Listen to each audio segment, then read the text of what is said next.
इमाम हुसैन की याद में अपना मकान बेच दिया, अपना घर बेच दिया और घर बेच करके इमाम हुसैन की बेटी का रोज़ा बनाया और वहाँ पर एक बहुत बड़ा प्रोग्राम किया, मजलिस मातम, बहुत अच्छा प्रोग्राम किया इन्होंने और पूरे हिंदुस्तान से अच्छे अच्छे लोगों को बुलाया, हर समाज के लोगों को बुलाया, हर धर्म के लोगों को बुलाया, क्योंकि इनका कहना है कि इमाम हुसैन अलैहिस्सलाम किसी एक धर्म एक मज़हब की प्रॉपर्टी नहीं है, एक धर्म एक प्रॉपर्टी मज़हब की जागीर नहीं है।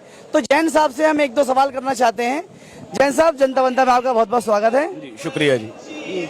जैन साहब, मेरा एक सवाल आपसे ये है कि जैसे आप एक हिंदू समाज से हैं, एक जैन समाज से हैं, तो ऐसी क्या वजह है कि आपने अपना घर बेच के, अपना प्लॉट बेच के इमाम हुसैन की बेटी का रोज़ा तामीर किया? ऐसा क्या चमत्कार हुआ था? जी देखिए, पहली बात तो ये कि जो मुल्ला हुसैन को एक बहुत छोटा कह दिया जाता है इस्लाम के बारे में कह के, वो खाली इस्लाम के नहीं है, वो कुल कायनात के हैं। मैंने एक बार पहले भी ये बात कही थी कि वो शायद अगर 18,000 आलम हैं और कहीं भी अगर इंसानियत के कोई देवता हैं तो वो सिर्फ मौला हुसैन है।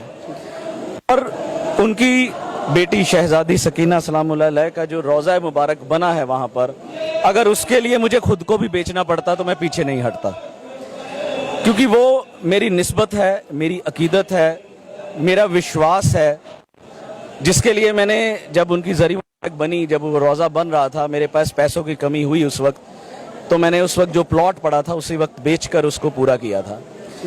और अगर उनकी इस सब्र की जो देवी हैं वो शहजादी, अगर हम उनके उस मंदिर को वहाँ नहीं बनाते तो उनका जो इतना बड़ा मैसेज है वो उस दुनिया तक कैसे पहुँच सकता, जो वहाँ लोग उनको नहीं जान रहे थे। तो इसलिए हम लोगों ने इस काम को अंजाम दिया। तो जैन साहब ने बताया कि ये जो है इनकी मोहब्बत, इनकी अकीदत की वजह थी कि जो इन्होंने अपना घर, अपनी ज़मीन बेच के बनाया। जैन साहब, कोई चमत्कार आप इमाम हुसैन के बारे में कैसे पता चला, आप इमाम हुसैन को कैसे जाने आप? देखिए, मैं एक नास्तिक इंसान हूँ अपने वक्त का, और मौला गाजी अब्बास की बशारत के बाद ही मेरी ज़िंदगी में एक बदलाव आया था। अब आने से पहले जो ये बशारत हुई है, उससे पहले मैं गरीब नवाज के दरबार पर एक बार गया था, जहां से मेरी ज़िंदगी में ये चेंजेस आनी शुरू हुई थी। और मौला गाजी अब्बास के बशारत के बाद तो कुछ बदल गया। मैं अपना सब छोड़ छाड़ के सिर्फ मौला की नौकरी में आ गया था। और ये जो एक चमत्कार है, ये ऐसा चमत्कार है मेरी ज़िंदगी में कि कई बार मैं खुद भी सोचने में मजबूर हो जाता हूँ कि उस वक्त हुआ क्या था मेरे साथ।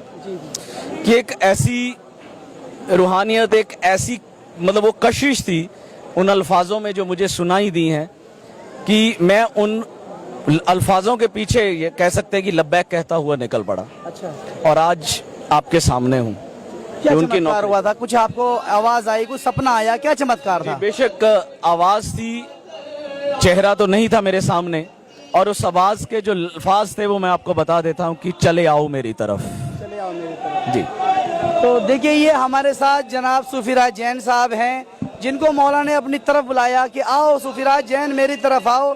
क्योंकि देखिए, मैं अक्सर ये कहता हूँ कि ये एक मुसलमान होने के लिए कलमा पढ़ने की ज़रूरत है, लेकिन एक हुसैनी होने के लिए, इमाम हुसैन का चाहने वाला होने के लिए कलमा पढ़ने की भी ज़रूरत नहीं है। सिर्फ एक इंसान होना ज़रूरी है, एक हुसैनी होने के लिए एक इंसान होना ज़रूरी है।